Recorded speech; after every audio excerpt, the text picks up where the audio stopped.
لله نحمده ونستعينه ونستغفره ونؤمن به ونتوكل عليه ونعوذ بالله من شرور أنفسنا ومن سيئات أعمالنا من يهده الله فلا مضل له ومن يضلله فلا هادي له وأشهد أن لا إله إلا الله وأشهد أن محمدا عبده ورسوله أما بعد فإن خير الحديث كلام الله وخير الهدي هدي محمد صلى الله عليه وسلم وشر الأمور محدثاتها وكل محدثة بدعة وكل بدعة ضلالة وكل ضلالة في النار.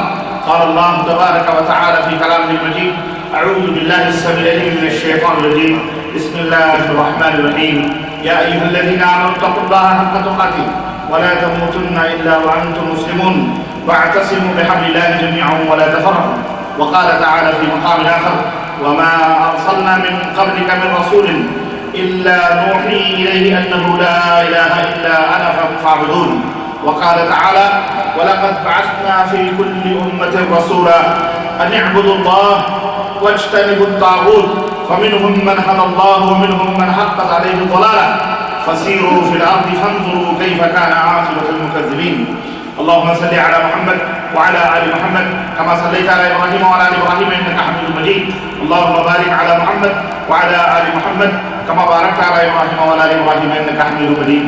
تمام قسم کی حمد و ثنا کبریائی اور بڑائی اس اللہ عز و جل کے لیے لائق و زیبہ ہے جس نے ہمیں اور آپ کو پیدا فرمایا اور پیدا فرما کر یوں ہی بیکار نہیں چھوڑا بلکہ ہماری رشد و ہدایت کے لیے پیغمبر اسلام خاتم النبیین سید العرب والعجم حضرت محمد ابن عبداللہ صلی اللہ علیہ وسلم کو اس خاکدان گیتی میں مبعوث فرمایا اور بیش بہا درود و سلام اس ذات مبارکہ مطہرہ پر جن کا نام نامی اسم اکرامی محمد ابن عبداللہ صلی اللہ علیہ وسلم.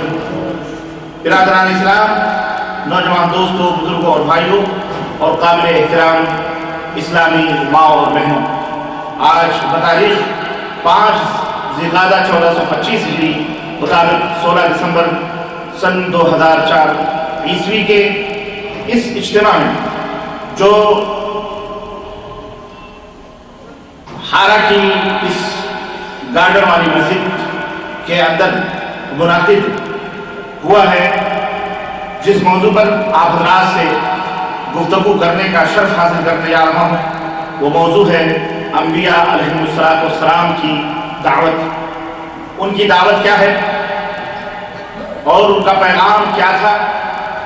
انشاءاللہ تبارک و تعالی اس موضوع پر آپ حضرات سے تھوڑی بہت ہم گفتگو کریں گے اور اس گفتگو کا مقصد، اس ٹاپک کو، اس موضوع کو سننے کا مقصد اور اس کے بارے میں علم حاصل کرنے کا مقصد صرف ایک ہے، اور وہ ہے کہ انبیاء علیہ السلام کی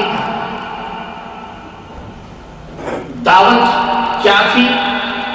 اس کو سننے کے بعد ہم اپنی زندگی کو بھی اسی منہج اور اسی طریقے کے سانچے میں ڈھالنے کی کوشش کریں. مرد ہوں یا عورتیں ہیں، انبیاء علیہ السلام نے کون سا پیغام دنیا والوں کے سامنے پیش کیا؟ اللہ عز و جل نے ان کو کون سا میسج دے کے اس دنیا کے اندر بھیجا؟ اور جب وہ یہ میسج لے کر، یہ پیغام لے کر، یہ نمنترن پتر لے کر اللہ وحدہ لا شریک کی طرف سے اس دنیا کے اندر آئے، تو ہمیں یہ بھی دیکھنا پڑے گا کہ انہوں نے کس انداز اور کس اسلوب سے اور کس طریقے سے دنیا کے سامنے اس دعوت کو رکھا.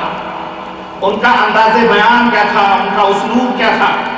پھر ہمیں یہ بھی دیکھنا پڑے گا کہ جب انہوں نے وہ دعوت رکھی جو اللہ تبارک و تعالیٰ نے انہیں سونپی تھی، وہ امانت، تو اس دعوت کی پاداش میں انہوں نے کن کن مسائل اور مشکلات کا سامنا کیا اور کس پامردی اور شجاعت اور بہادری اور جرأت کے ساتھ ان تمام مشاکل اور ان تمام مسائل اور ان تمام دشواریوں کا انہوں نے مقابلہ کیا.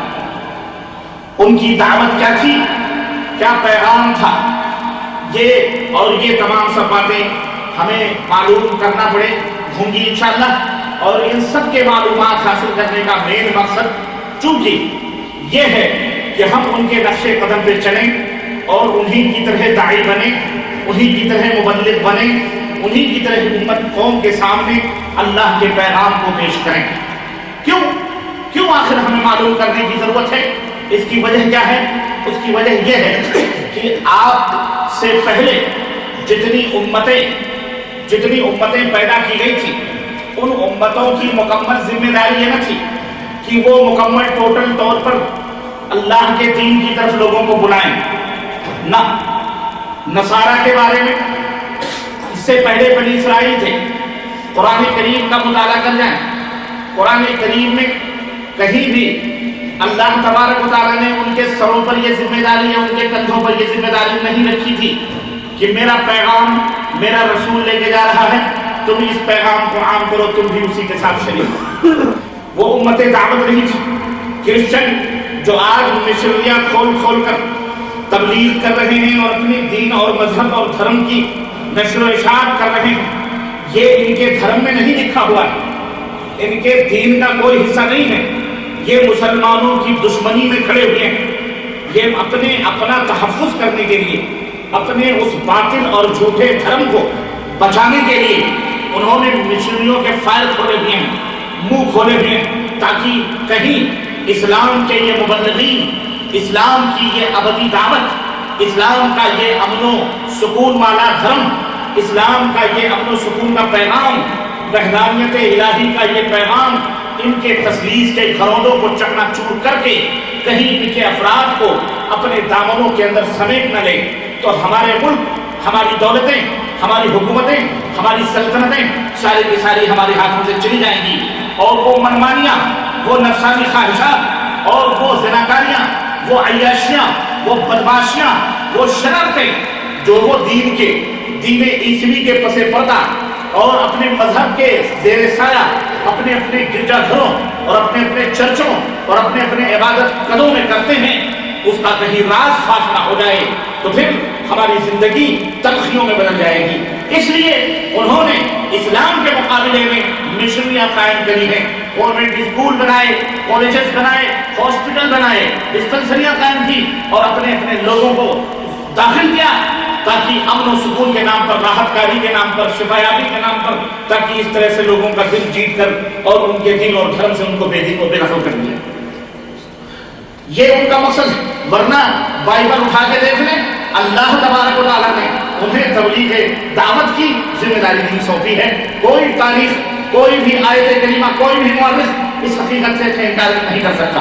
ہاں، ہم وہ قوم ہیں، ہم اس نبی کی امت ہیں، ہم اس نبی کے ماننے والے ہیں، ہم اس نبی کی بھیڑ ہیں، ہم اس نبی کے پیچھے چلنے والے ہیں جس نبی کے بارے میں اللہ عز و جل نے ارشاد فرمایا، اِنَّا أَرْسَلْنَاكَ شَاهِدًا وَمُبَشِّرًا وَنَذِيرًا وَدَاعِيًا إِلَى اللَّهِ بِإِذْنِهِ وَسِرَاجًا مُنِيرًا. اے میرے حبیب، ہم نے آپ کو شاہد و مبشر بنا کر کے بھیجا ہے، یعنی ہم نے آپ کو گواہی دینے والا، خوشخبری سنانے والا اور جہنم سے ڈرانے والا بنا کر کے بھیجا ہے. وَدَاعِيًا إِلَى اللَّهِ، اور اللہ کی طرف لوگوں کو دعوت دینے والا بنا کر کے بھیجا ہے، تاکہ تم لوگوں کو اللہ کی طرف دعوت دو. اس نبی کا فریضہ تھا اور اس نبی کی امت کا بھی فریضہ سنو. اللہ تبارک و تعالیٰ نے ارشاد فرمایا، کنتم خیر امۃ اخرجت للناس تأمرون بالمعروف وتنہون عن المنکر. اے میرے حبیب کی امت کے لوگوں، میرے نبی کا فریضہ یہ ہے کہ وہ لوگوں کو دعوت و تبلیغ کریں، اور تمہارا بھی فریضہ یہی ہے. تمہیں پیدا ہی اسی لیے کیا گیا، تمہارے پیدائش کا مقصد ہی یہی ہے. ہم نے اپنے نبی کی امت میں تم کو بنایا ہی اسی لیے ہے تاکہ تم لوگوں کو بھلائیوں کا حکم دو اور برائیوں سے روکو. بتاؤ کسی دین اور کسی دھرم میں اس طرح کا کھڑا ہوا پیغام اس کی قوم کے لیے موجود نہیں ہے، کہیں نہیں پائیں گے آپ، نہ یہودیت کے لیے، نہ نصرانیت کے لیے. اور یہ جو ہندو اور سکھ اور یہ تو زمینوں پہ بنائے ہوئے دین اور دھرم ہیں، ان کے بارے میں تو گفتگو کرنا فضول ہے. ان کو اسلام سے میچ کرانا یا اسلام کے سامنے ان کو لا کے کھڑا کرنا وہ ایسے ہی ہے. اس کی مثال بھی میں کہہ دوں، اس کی کوئی مثال ہی نہیں تھی، اس کی کوئی مثال ہی نہیں تھی، کیونکہ یہ کوئی دھرم نہیں ہے، یہ کوئی دین ہی نہیں. خود ان کے ماننے والے، ہندوازم کے ماننے والے خود بھی کہتے ہیں ہندو کوئی دھرم نہیں، ہندو کوئی دھرم نہیں. تو خیر، ان کو میں اسلام کے مقابلے میں یا اسلام کے سامنے کیوں لا کر کے کھڑا کروں؟ اس میں تو ہماری توحید اور اسلام کی خود توحید. ہاں، عیسائیت ہو، نصرانیت ہو، چونکہ یہ اہل کتاب کہلاتے ہیں، آسمانی کتابوں کو مانتے ہیں، نبیوں کو مانتے ہیں، اس لیے ہم ان کو اسلام کے مقابلے میں لا کر ہم ان سے بات گفتگو کرتے ہیں اور دو بدو ہم ان سے بات چیت کرتے ہیں، ورنہ دوسرے لوگوں سے تو بات چیت کرنا بھی میں سمجھتا ہوں اس تعلق سے کہ ہم اسلام کمپیئر کروائے اسلام کے مقابلے یہ بیکار ہے۔ ہاں وہ دعوت دے سکتے ہیں، ہم انہیں دعوت دیں۔ عرض کرنے کا مطلب یہ ہے کہ ہمیں انبیاء علیہ السلام کی دعوت کے بارے میں علم حاصل کرنا، جانکاری حاصل کرنا بے حد ضروری ہوا۔ کیوں؟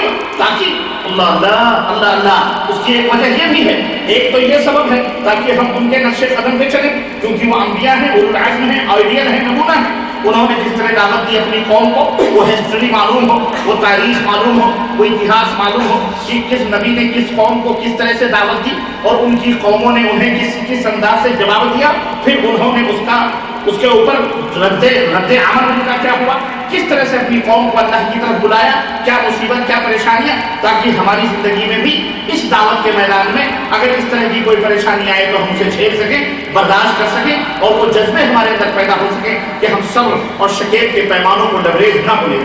یہ مقصد ہے۔ دوسرا مقصد یہ بھی ہے اور میری بات کو دھیان سے سننا، اور لوگوں، تم لوگ مسلمانوں، تم مکمل امت دعوت ہو، دعوت و تبلیغ کے لیے اللہ تعالیٰ نے امر بالمعروف و نہی عن المنکر کے لیے آپ کو پیدا کیا ہے۔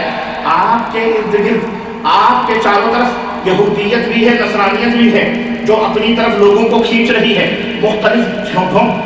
اصل میں بہت ساری باتیں ایسی ہیں ہماری نوجوان نسل جانتی ہی نہیں، نہ ہماری نوجوان نسل کو اس کا پتہ ہے، صرف روزی روٹی کما لیا اور بیٹھ کے ٹی وی VCR کے سامنے اپنے ٹائم پاس کر لیے، باقی دنیا میں ہو کیا رہا ہے ان بیچاروں کو پتہ ہی نہیں، ان غریبوں کو پتہ ہی نہیں ہے۔ ارے یارو تمہیں تمہارے اسلام سے بے دخل کرنے کے لیے کیا کیا سازشیں رچی جا رہی ہیں اور کیا کیا طور اور طریقے اپنائے جا رہے ہیں۔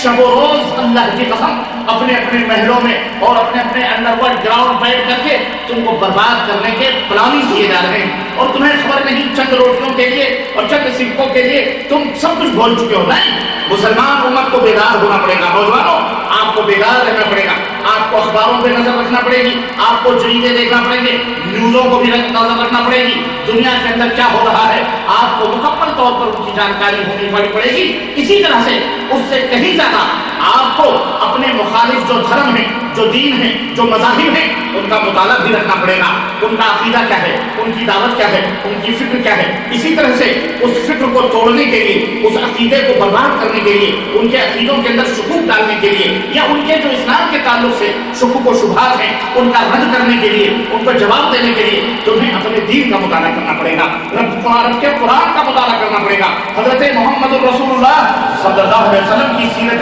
طیبہ کا مطالعہ کرنا پڑے گا، اور اسی طرح انبیاء علیہ السلام کی دعوت کا مطالعہ کرنا پڑے گا۔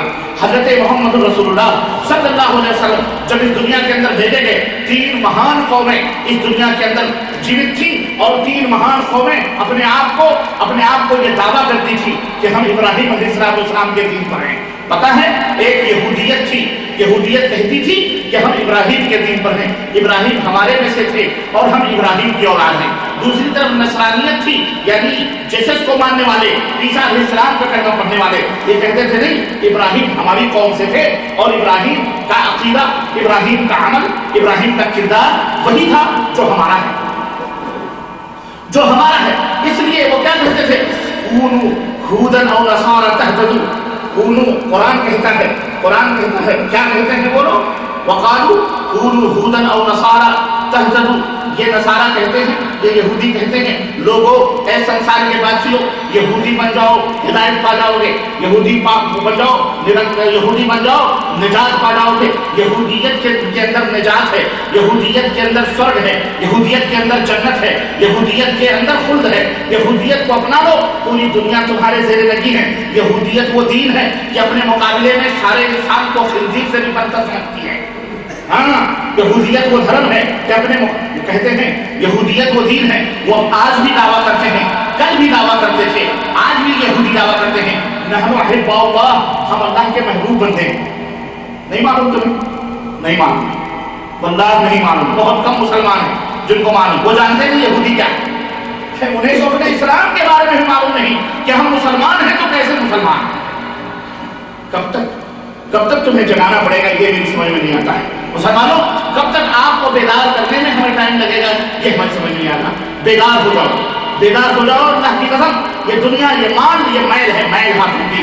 ہاں اس کے پیچھے پڑھ کر اپنی دنیا آخرت برباد کرو. ان تنصروا اللہ ینصرکم